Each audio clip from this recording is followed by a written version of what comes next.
우리 교회의 절기, 그리스도교 교회의 절기에 따르면 전통적으로 오늘 9월 14일은 십자가를 기리는 날입니다. 십자가를 굳이 기념하게 된 까닭은 무엇일까요? 오늘날에야 교회에 십자가가 있는 것을 당연하게 생각하게 되었지만 사실 처음부터 그랬던 것은 아닙니다. 우리가 초대교회와 관련된 유적지들을 돌아보면 이른바 라바룸이라고 부르는 그리스어 피와 로, 이것은 로마 자로는 마치 X와 P처럼 생겼는데요. 이 키와 로를 겹쳐놓은 상징을 흔히 볼 수 있습니다. 이것은 그리스어로는 크리스토스라고 하는데 이 첫 두 철자를 통해서 만든 상징입니다. 이보다 더 오래된 유적지에 가보면 물고기가 그려진 경우가 많습니다. 이것은 예수 그리스도 하나님의 아들, 구세주라는 그리스어 단어의 첫 낱말만 따다 보니 우연히 물고기라는 뜻이 되었기에 나온 상징입니다. 이런 것이 그려진 유적지들에서 우리가 볼 수 없는 것은 십자가입니다. 십자가는 조금 더 후대, 즉 4세기에서 5세기를 기점으로 본격적으로 등장합니다. 십자가가 그리스도교 예술품에 등장하지 않았다고 해서 그리스도교와 십자가는 관련이 없었다고 말할 수는 당연히 없습니다. 이를 알 수 있는 것은 우리 성서에 나오는 십자가의 이야기뿐 아니라 사실 이교도들이 남긴 흔적입니다. 로마에서 발견된 약 3세기경으로 추정되는 어떤 낙서가 있습니다. 여기에는 당나귀 얼굴을 한 사나이가 십자가에 매달려 있고 이를 어떤 인물이 경배하고 있는 모습이 그려져 있습니다. 당나귀에게는 억울한 일이긴 하지만 당나귀는 예나 지금이나 미련함과 어리석음을 상징하는 동물로 흔히 묘사돼 왔죠. 당나귀를 뜻하는 라틴어 아시누스라는 이 단어는 그 자체로 멍청이라는 뜻이 있을 정도입니다. 한마디로 십자가에 매달린 미련하고 어리석은 인물을 따른다며 조롱했던 것입니다. 또 비슷한 시기 북아프리카에서도 그리스도인들이 십자가를 숭배한다며 비웃던 기록이 남아 있습니다. 이런 낙서와 이런 비웃음의 행간에는 십자가가 그리스도인들이 세상에서 가장 어리석고 미련한 사람이라는 것을 보여주는 그런 함의가 들어있었죠. 우리는 흔히 십자가를 고통과 연결시키는 경우가 많습니다. 특별히 육체의 고통과 연관시킵니다. 그래서 나의 죄 때문에 예수님이 이렇게 끔찍한 아픔을 당하셨다는 식으로 많이 생각을 합니다. 그런데 사실 이렇게 생각하는 것은 우리 고통과 또 잔인함의 기준이 생각보다 많이 올라간 근대의 현상이라고 할 수 있습니다. 이 사실 로마 시대에서 말하는 십자가형의 잔인함은 육체적 고통보다 최대한의 수치, 정신적 고통을 준다는 것에 있었습니다. 왜냐하면 십자가형에 처하는 죄수는 먼저 발가벗겨지고 그리고 매달리고 도로변과 같은 그런 공공장소에 사람들이 보는 앞에 이렇게 매달려서 전시돼서는 죽을 때까지 비웃음과 조롱을 당해야 했고 죽고 나서도 그대로 내버려둔 채 썩어가게 버려진다는 그런 것이었기 때문이죠. 그것이 바로 십자가형의 잔인함이었습니다. 이보다 육체적인 고통을 더 주는 방법은 로마 시대에도 많았습니다. 하지만 이보다 더 사람을 정신적으로 망가뜨리는 수치스러운 형벌은 없었습니다. 그래서 실제로 십자가형을 눈으로 목격했던 우리 성서시대의 저자가 쓴 본문에는 예수님이 십자가에 못 박히셔서 고통에 사무쳐 괴로워했다라는 이야기를 찾아보기 어렵습니다. 성경에 나오는 이야기는 예수님이 제자들에게 완전히 버림을 받았다는 것, 그리고 예수님을 메시아라고 찬양하던 사람들도 모두 돌아섰다는 것, 사람들에게 오히려 모욕과 비웃음을 당했다는 것, 그리고 무엇보다 하나님의 아들이 십자가에 매달린다는 이 극도의 모순에 초점을 두었습니다. 십자가에 달린 그리스도를 전하는 일은 따라서 바울이 말하듯 한편으로는 거리끼는 일이었고 다른 한편으로는 비웃음을 사는 일이었습니다. 십자가가 유독 늦게 그리스도교의 상징책에 들어온 까닭은 십자가가 당시에도 처형도구로 사용되었기 때문일 겁니다.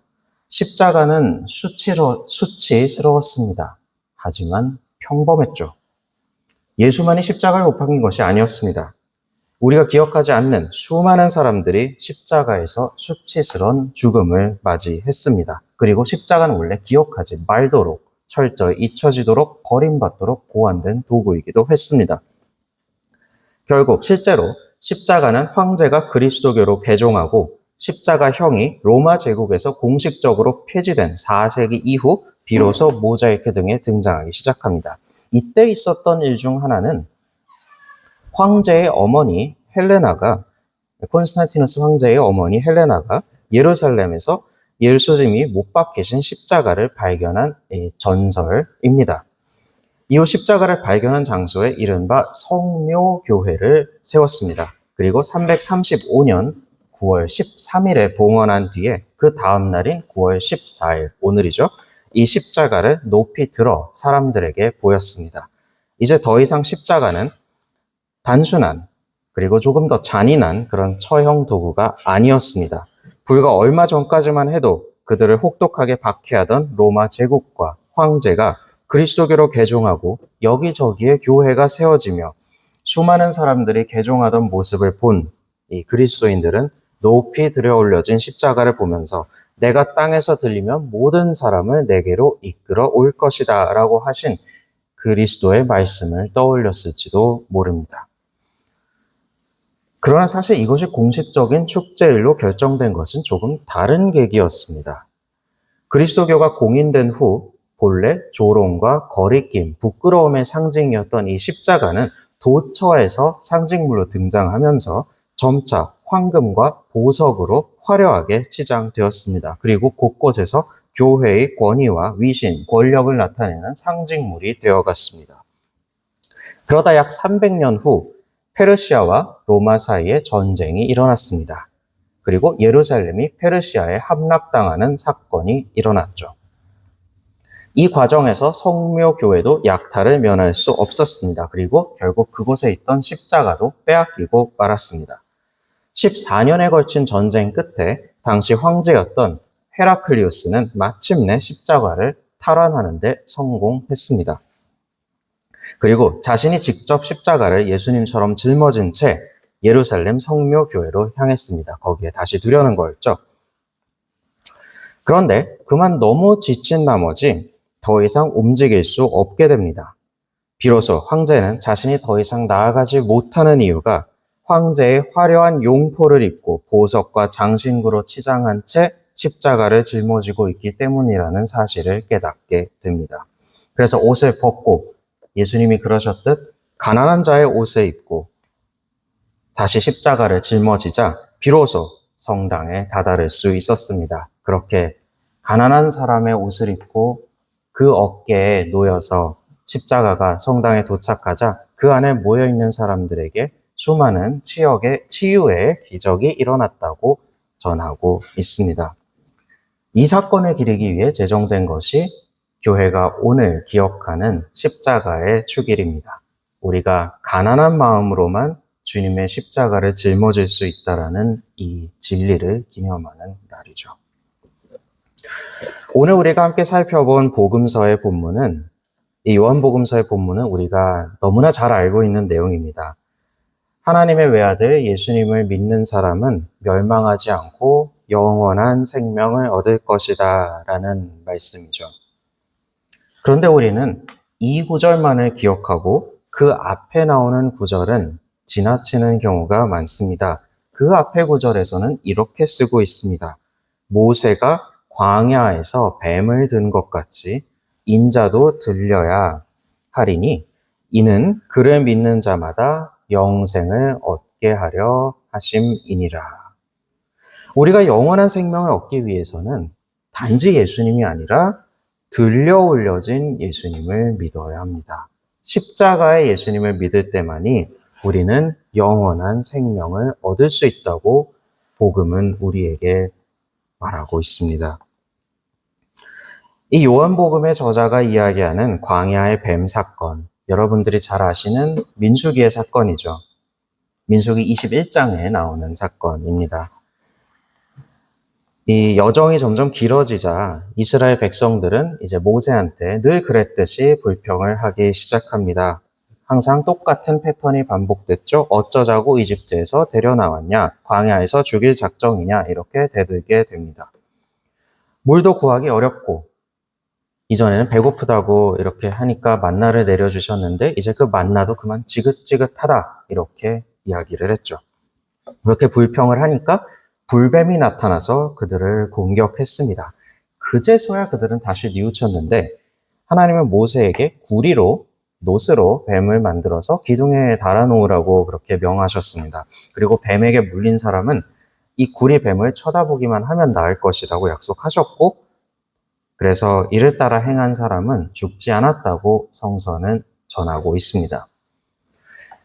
이 구리뱀의 전설은 우리에게 무엇을 이야기하고 있습니까? 이것은 우리에게 단순한 순종이 중요하다는 사실을 일깨우고 있습니다.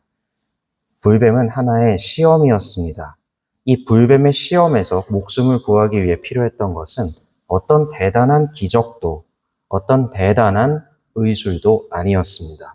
그저 하나님께서 명하신 일이기에, 하나님께서 약속하신 일이기에, 하나님께서 하시는 일이기에, 바로 그렇기 때문에 구리뱀을 바라보는 일, 이 미련하게 보이는 단순한 순종이 구원을 가져왔습니다. 오늘 복음 말씀에서는 바로 이 구리뱀을 십자가에 달린 예수님께 연결합니다. 다른 어떤 것도 아닌 십자가에 달린 예수님을 믿는 일, 그 단순한 순종이 생명을 가져온다고 복음은 우리에게 이야기하고 있습니다. 그러나 그 단순한 순종은 쉬우면서도 가장 어렵습니다. 왜 그럴까요? 도움을 구하면서도 내가 하나님보다 더 잘한다는, 나는 다른 사람과 다르다는, 나는 하나님으로부터 더 나은 대접을 받아야 한다는 이 교만한 마음이 우리 안에 있기 때문입니다. 우리가 잘 아는 이 나아만의 이야기 있죠. 이 시리아의 대장군이 그만 나병에 걸리고 말았습니다. 그래서 어떻게 해야 될까 했는데 이 선지자 엘리사가 이렇게 얘기했죠. 요르단강에 와서 몸을 7번 씻으시오. 이렇게 얘기를 했더니 나아만이 이제 역정을 냈습니다. 아니, 이 고향 시리아에도 이렇게 좋은 강이 많은데 왜 하필이면 변변찮은 요르단강까지 굳이 가가지고 내 몸을 씻어야 합니까? 이랬죠. 하지만 결국은 부하들의 설득 끝에서 밑져야 본전이지 하고 가서 몸을 씻었고 결국 치유를 받을 수 있었습니다. 우리가 주일학교 때부터 많이 읽었던 그 이야기죠. 십자가를 믿는 일은 사실 이보다도 더 힘듭니다. 왜 그렇죠? 요르단강이 시리아의 큰 강대처럼 대단한 건 아니었습니다. 하지만 그렇다고 무슨 구정물도 아니었습니다. 그래서 밑져야 본전이라고 생각하고 따를 수 있었습니다. 그런데 십자가는 아니었죠. 십자가는 말 그대로 수치와 부끄러움과 오욕의 상징이었습니다. 이 지중해 세계에서는 이런 풍조가 있었습니다. 상류층은 항상 지혜롭고 명예로운 그런 사람들이라고 생각을 했습니다. 그리고 반대로 이 하류층은 항상 시골뜨기라고 생각을 했고요. 즉 도시와 상류층이 연결되고 그 다음에 하류층과 시골뜨기가 연결이 됩니다. 그리고 촌사람들이 어디서 뭘 알겠습니까? 그래서 어리석고 부끄러운 삶을 산다고 그렇게 당연하게 생각하는 것이 이 고대 사회의 또한 생각하는 관행이었습니다. 그런 사회에서 사회의 가장 낮은 자들을, 모두가 멸시하는 자들을 처형할 때 사용하던 그 십자가에 달린 예수를 믿는다는 것보다, 그분의 십자가를 믿는다는 것보다 더 어리석은 일은 없었습니다. 오늘 우리 서신서가 이야기하듯 십자가에 달린 예수님이란 유대인의 눈에는 비위에 거슬렸고 이방인, 즉 그리스인의 눈에는 미련했습니다. 이것이 영원한 생명을 위한 길이라는 사실을 그들은 도저히 인정할 수가 없었던 것입니다. 나를 완전히 버릴 때만이 나를 되찾을 수 있다는 사실을 가리키는 이 십자가가 바로 구원의 길이라는 사실, 바로 생명의 길이라는 사실을 그들은 인정할 수 없었습니다. 그러나 오늘 서신서에서 바울은 강조하고 있습니다. 십자가의 길을 미련하게 여기는 사람들은 망할 것이지만 하나님의 능력이라고 믿는 사람들은 구원을 받을 것이라고 말입니다. 십자가를 하나님의 능력이라고 믿기 위해서는 두 가지 유혹을 극복할 수 있어야 합니다. 그 유혹 중 하나는 기적의 유혹이고 다른 하나는 지혜의 유혹입니다. 바울은 이 두 유혹을 각각 유대인과 그리스인, 이방인의 속성에 빗대어 지적했습니다. 유대인들은 항상 기적을 갈구하는 사람들이었습니다. 기적은 뭐죠? 곧 신비였죠. 기적, 신비를 갈구하는 것이 유대인의 속성이었습니다. 무언가 기적이 있어야 하나님의 활동이라고 생각을 했고, 그 기적을 통해서 권위가 생긴다고 생각했고, 그 권위를 따라야 한다고 생각을 했습니다. 그랬기에 모세와 예언자들에게 끊임없이 기적을 보일 것을 요구했고, 기적이 일어나야 비로소 믿었던 것입니다. 이것은 모세와 예언자들뿐 아니라 예수님 시대도 마찬가지였습니다. 우리 예수님이 하신 말씀 잘 기억하시죠? 악하고 음란한 세대가 기적을 요구하지만 요나의 기적밖에는 보일 것이 없다. 이미 하나님의 뜻이 만방에 드러나 있지만 끊임없이 기적에 집착하는 이 세태를 비판한 것이죠. 그럼에도 불구하고 그들은 나중에 예수님이 십자가에 못 박히셨을 때조차 정말 하나님의 아들이라면 십자가에서 내려오는 기적을 한번 보여달라고 요구를 했습니다.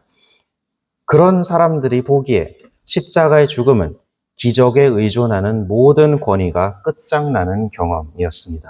기적을 찾는 이에게 십자가는 파멸이었습니다. 이것은 비단 유대인들만의 이야기는 아닙니다. 지금 우리에게도 똑같이 일어난 일입니다. 이미 성서를 통해 하나님이 어떤 분인지, 하나님이 어떻게 일하시는지 익히 알고 있음에도 불구하고 우리는 끊임없이 기적을 요구합니다. 이번 한 번만 어떻게 해주세요. 이렇게 기도를 하죠. 이것만 해주시면 제가 더 잘 믿겠습니다. 이렇게 하나님과 협상을 하려고 합니다.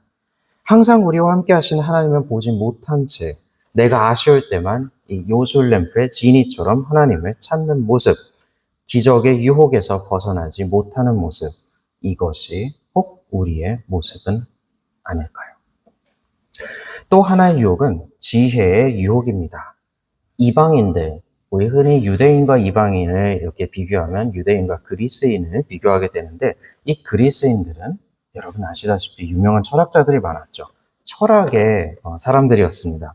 이 철학자들은 신앙이 맹목적인 믿음이 되어서는 안 된다고 주장하며 자신이 무언가를 믿는다면 거기에 합당하며 이성적인 논거를 제시할 수 있어야 한다고 이야기했습니다. 그런 이유에서 사실 이 철학자들은 기적과 이 모세라는 권위를 의존하던 유대인들을 비판하기도 했습니다. 물론 합리적인 신앙을 갖는 것이 나쁜 일 아니죠. 오히려 권장할 만한 일입니다. 인간 이성은 하나님의 형상이 우리 안에 남겨진 흔적이고 하나님께서 창조하신 것이기 때문이죠. 그렇기 때문에 맹목적으로 믿는 것보다 훨씬 덜 해롭습니다. 그러나 문제는 이 잣대로 모든 것을 판단하려는 것입니다. 서신서는 인간이 자신의 지혜로는 하나님을 알 수 없다고 쓰고 있습니다. 이것은 하나님의 사랑이, 하나님의 경륜이 우리의 지혜를 아득히 넘어서기 때문입니다. 이 그리스인들의 눈에 예수님의 가르침과 그분의 십자가는 미련하고 어리석은 것이었습니다. 예수님은 학식이 뛰어난 철학자도 아니었고 어떤 책을 쓰시지도 않았습니다. 당시 로마의 유명한 도시인 알렉산드리아라든지 아테네와 같은 이런 도시에서 활동하면서 다른 철학자들처럼 영향력을 얻지도 않았습니다. 예수님은 어떤 삶을 사셨나요? 목수의 아들로 태어나서 무식한 어부들을 제자로 두고 제국의 변방, 팔레스타인, 그것도 도시가 아니라 시골에서 이런 시골 마을들을 전전하다가 어쩌다가 붙잡혀서는 십자가에 못 박혀 죽었습니다. 이런 인물이었죠. 그 가르침 또한 어떤 철학자들의 이런 현란한 사변과는 달랐습니다. 당시 철학은 항상 이 우주의 이치를 아주 정밀한 논변으로 설명하곤 했습니다. 바로 그때 예수님은 겨자씨의 비유를 들며 하나님 나라를 선포하셨습니다. 당시 세상은 자기를 어떻게든 드러내야 한다며 안달했습니다. 바로 그런 세상에서 높게 되려거든 낮아져야 한다며 겸손을 가르치셨고 세리와 죄인들, 병자들에게 다가가셨습니다. 복수를 정의롭게 여기던 세상이었습니다. 그러나 그 세상에서 예수님은 오히려 다른 뺨을 돌려대야 한다고 가르치셨습니다. 이런 것은 철학자의 가르침에 비해 너무 단순했고 우주의 이치도 그렇다고 세상을 사는 처세술도 제공하지 않았습니다. 그리고 이를 가르치던 예수 자신도 허망하게 죽고 말았습니다. 십자가는 이 모든 예수의 미련함의 총체이자 결말을 상징하는 것이었습니다. 이것 또한 당시 그리스인에게만 해당하는 문제라고 보기는 어려울 것 같습니다. 우리들은 어떤가요? 우리들도 예수님의 가르침이 너무 비현실적이라며 한낱 낭만적인 이야기로 그렇게 치부하고 있지는 않습니까? 세상은 성경이 이야기한 대로 그렇게 단순하지 않다며 타협하지 않고는 살아남을 수 없다고 그렇게 그냥 이야기하고 그렇게 생각하고 있지는 않습니까? 그리스도인이라고 이야기하고 예수님처럼 살아간다면 세상과 동떨어진 어리석은 사람으로 보일까 두려워하며 예수님처럼 살아가는 대신 예수님이 가르치신 것처럼 살아가는 대신 끊임없이 세상의 지혜를 갈구하는 것이 혹 우리 자신의 모습은 아닙니까? 그러나 오늘 성서 말씀은 분명히 강조합니다. 그리스도는 하나님의 능력이고 하나님의 지혜라고 말이죠. 그리고 하나님은 전도의 미련함, 즉 십자가를 전함으로 우리를 구원하고자 하셨다고 이야기합니다. 하나님의 구원의 역사는 기적을 일으키는 마법사 그리스도도 탁월한 학식으로 우주의 이치를 설명하는 철학자 그리스도도 아닌 바로 십자가에 달린 그리스도가 전해질 때 일어납니다. 그래야 오늘 교독한 시편의 저자는 하나님의 구원을 찬양하며 이것이 우리 눈에 기이한 일이라고 노래했던 것입니다. 이것이 진정한 기적이며 이것이 진정한 지혜입니다. 하나님의 능력과 지혜는 우리가 기대하는 것보다 너무나도 크기에 우리 눈에는 도리어 작게 보입니다. 사랑하는 교우 여러분, 십자가에 달리신 그리스도를 믿어야 하겠습니다. 그리고 십자가에 달리신 그리스도를 믿지 못하는 기적의 유혹과 지혜의 유혹을 우리는 이제 물리쳐야 하겠습니다. 마법적인 물건도 아니고 지혜롭게 보이는 의술도 아닌 이 놋뱀을 보는 일만이 불뱀의 시험에서 우리에게 구원을 가져왔다는 사실을 기억합시다.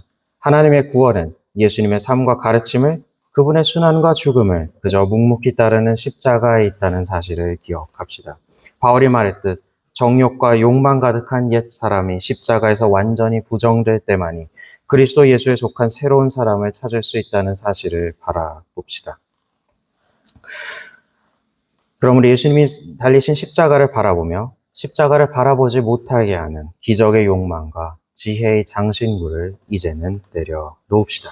그리고 자신을 부인하고 자신의 십자가를 지고 영원한 생명을 소망하며 앞으로 나아갑시다. 함께 묵상기도 드리시겠습니다.